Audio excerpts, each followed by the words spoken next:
Have you ever watched something scary that was not even that long, yet it followed you into the dark later? Have you ever noticed that what scares you most is rarely the monster on the screen, but the story your mind keeps replaying after it ends? Welcome back to the channel. Today we are talking about a short horror clip that people call banned, and the strange reason it feels bigger than it is. The first idea is this: fear grows when the mind keeps feeding it attention, and that attention becomes a habit that shapes your mood and your choices. The second idea is this: the way you meet fear can become practice. If you meet it with awareness and compassion, fear turns into wisdom. If you meet it with obsession and avoidance, fear turns into a loop. Let me tell you a story in a way that feels like you are right there with me, because the most useful teachings are the ones you can recognize in your own life immediately. It starts with a late evening that looks ordinary from the outside. The house is quiet in that tired way where everyone has already done their daily battles, and now the rooms feel softer. A screen is glowing in the corner. A person is sitting close to it, shoulders slightly forward, thumb scrolling like the thumb is looking for something the heart cannot name. Maybe you know this scene. The day was heavy, not always because of something huge, but because modern life is loud in small ways. Notifications, expectations, comparisons, unfinished tasks, conversations you replay, future problems you imagine. You sit down and you tell yourself you deserve to relax. You are not looking for horror. You are looking for relief. Then the algorithm offers a little temptation. A short clip, a title that suggests secrecy, and hidden, rare, the kind of label that makes your mind feel like it is about to discover something special. You click. At first it is almost funny, because the animation style is familiar. The tone feels playful, and your brain tells you this is safe. This is not real horror. This is just a cartoon. You feel that little rush of curiosity that is not fear yet, but is the doorway to fear. Then, the mood shifts. The music changes. The silence between sounds becomes thicker. The scene feels off in a way you cannot fully explain. A shape appears. A creature. Not necessarily gory. Not necessarily detailed, but strange enough to poke at the part of your mind that does not like the unknown. You laugh a little, but the laugh is not pure. It is the laugh people make when they are trying to prove to themselves they are not affected. And then the clip ends. It is only a minute. Nothing physically happens to you. Your room is still your room. Your body is still your body. Your life is still your life. But your mind has changed. This is the part nobody warns you about. Fear does not need a long story to take root. It only needs a strong impression, a hint of mystery, and a little space in your attention. You put the phone down. You tell yourself it was nothing. You go to the bathroom, wash your hands, brush your teeth, do normal things. You even forget it for a moment. Then you turn off the light, and suddenly your mind offers you the clip again. Not the whole clip, just a flash, a shape, a sound, a face, a feeling. You feel your chest tighten slightly. Your breath changes. Your eyes move toward the darker corner of the room, even though you know nothing is there. This is where the real horror begins for many people. Not in the video, in the mind. Because the mind has a habit that is older than every screen. It tries to protect you by predicting danger. It replays the scary thing to keep you alert. It thinks repeating the image will prevent the image from surprising you again. But repetition is not protection. Repetition is feeding. This is karma in a very direct form. Cause and effect inside your own nervous system. You feed an image. It grows. You feed a story. It strengthens. You feed a sensation with more interpretation. It becomes heavier. So the person in our story lies in bed and notices a strange conflict. One part of them wants to sleep. Another part of them wants to stay alert. They feel silly for being affected. That silliness becomes shame. And shame is fuel. Shame makes the mind say, "You should not feel this." So you try to push it away. but pushing away gives it more power. They close their eyes and the mind shows the creature again. So they open their eyes. They stare at the ceiling. They check their phone to distract themselves. Now the mind is learning a lesson. Fear appears. You escape. Fear appears. You scroll. Fear appears. You avoid silence. That is how a tiny horror clip becomes a training session for anxiety. The next day, the person is fine. Mostly fine. They go to school or work or chores, or whatever their day holds. But later, when they are alone, the mind remembers again. Not because the creature is real, but because the impression is still fresh. They tell a friend. The friend laughs. The friend says it is not scary. The person laughs too, but the laugh feels thin. This is where the mind can become trapped into extremes. One extreme is obsession. Watching again, searching for explanations, reading comments, chasing more clips, trying to solve the feeling with information. The other extreme is avoidance, refusing to think about it, refusing to be alone, refusing to turn off the light, refusing to sit in silence. Both extremes keep fear alive, because the middle way is neither obsession nor suppression. The middle way is awareness with compassion. So in the story, a small turning point arrives, not from a dramatic teacher, but from an ordinary moment. The person is sitting at a table later that week, and a family member or friend notices something.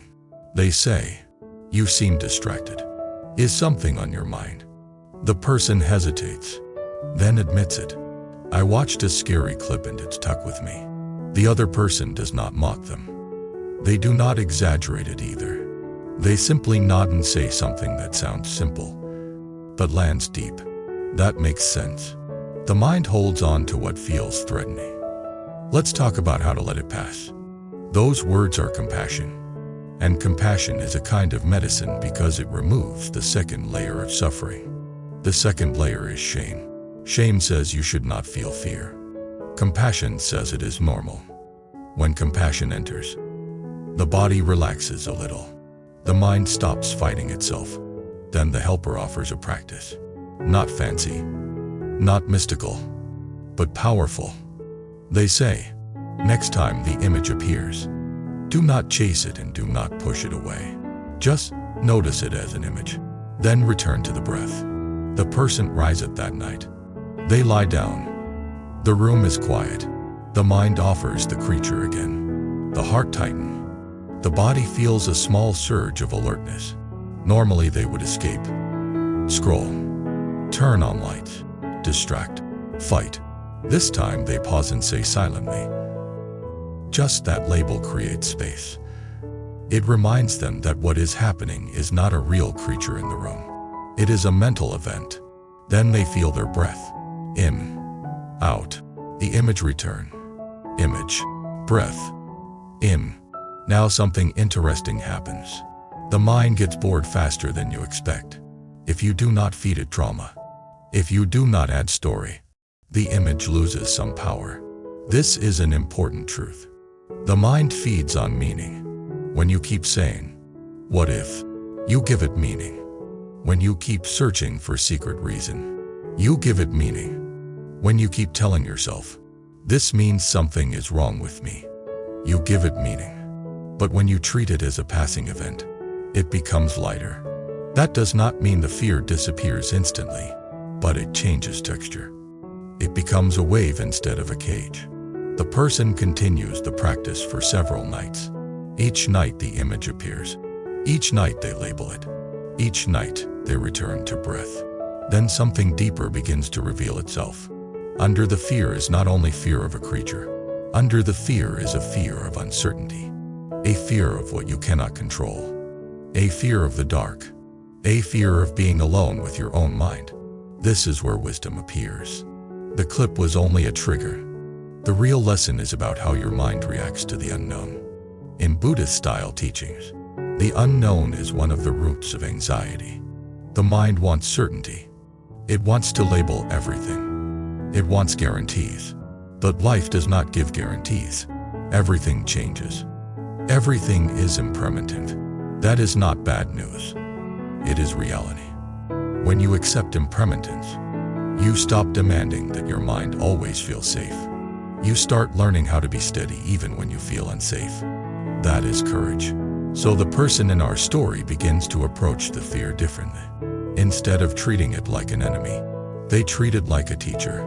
They asked, "What are you showing me?" The answer is not a sentence. It is an insight. Fear is showing them how quickly attention becomes obsession. Fear is showing them how easily the mind turns one image into a story. Fear is showing them how avoidance becomes a habit. Now the person tries another practice, one that adds compassion to awareness. When the image appears, they place a hand on the chest and say silently, "This is fear. Fear is here. May I be safe. May I be at ease. May I learn to meet this with wisdom." This may sound simple, but it is powerful because it changes the relationship. Fear is no longer an invasion. It is a sensation that can be held. And when you can hold a sensation without panic, the sensation loses some authority. This is also where compassion expands beyond the self. The person begins thinking about how many people watch scary things because they feel numb, because they want to feel something, because their lives are heavy and fear feels like a weird kind of energy. They realize that many people are hurting quietly. They are not chasing horror because they are brave. They are chasing it because they are restless. So the person practices kindness in a new way. They stop teasing others for being scared. They become gentler with friends who get anxious. They stop calling themselves weak. They understand that a sensitive nervous system is not a flaw. It is a reality that needs care. Now the story moves into the part where the lesson becomes practical for daily life. Because horror clips are not the only things that trigger fear. Life triggers fear too. A harsh comment, a test, a conflict at home, a social situation, a feeling of being judged, a feeling of being behind. These are the real creatures that chase many people. Not monsters in a cartoon, but pressure in the mind. So the person begins applying the same method everywhere. When worry appears, they label it worry, then breath. When shame appears, they label it shame, then breath. When anger appears, they label it anger, then breath. Not to suppress, but to see clearly. This is meditation anywhere. Not sitting in perfect silence, practicing in the exact moments the mind wants to run. As they keep practicing, something changes. They become less reactive. They become a little more patient. They become less controlled by sudden images and sudden moods. And that is the real point. Calm is not the absence of scary content. Calm is the ability to remain present when the mind offers scary content. Now the story returns to the original clip one last time. Because the ending matters. One weekend, the person decides to face it with awareness. They do not do it to torture themselves.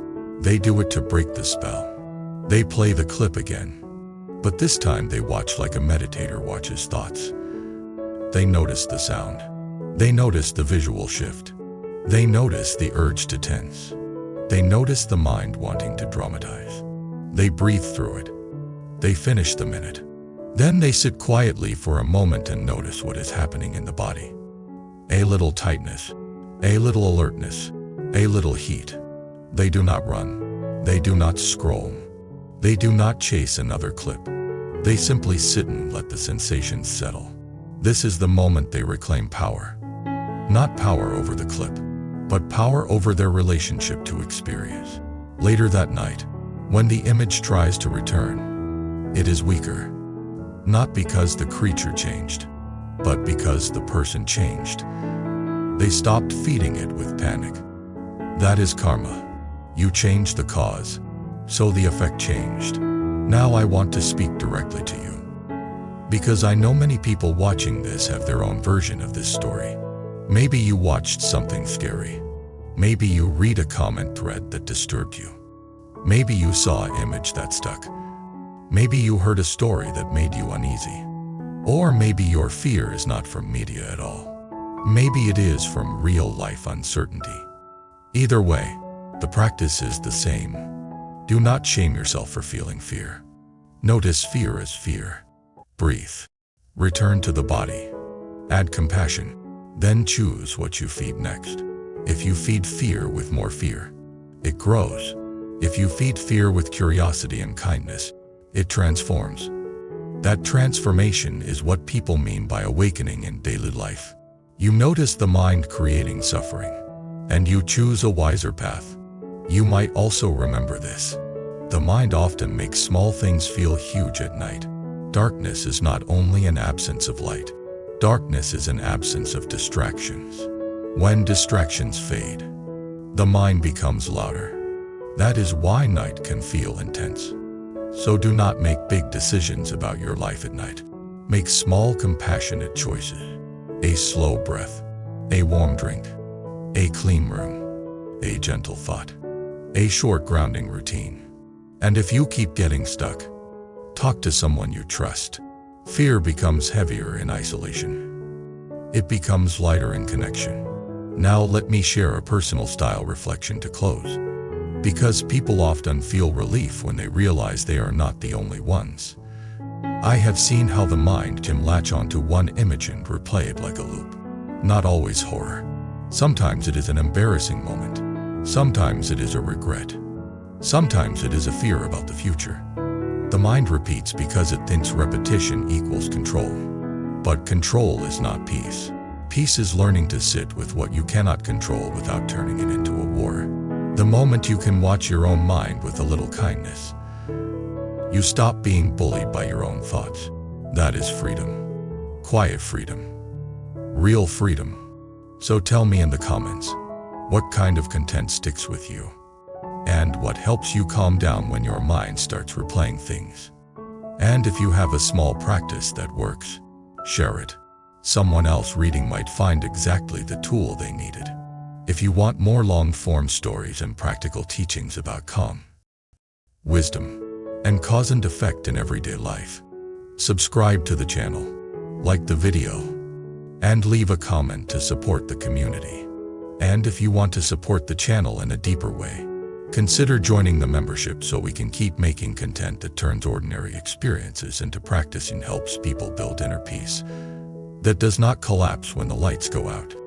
Until next time, remember this: the creature on the screen is not the real problem. The real problem is what your mind feeds after the screen goes dark. Feed awareness, feed compassion, and watch how quickly fear loses its throne.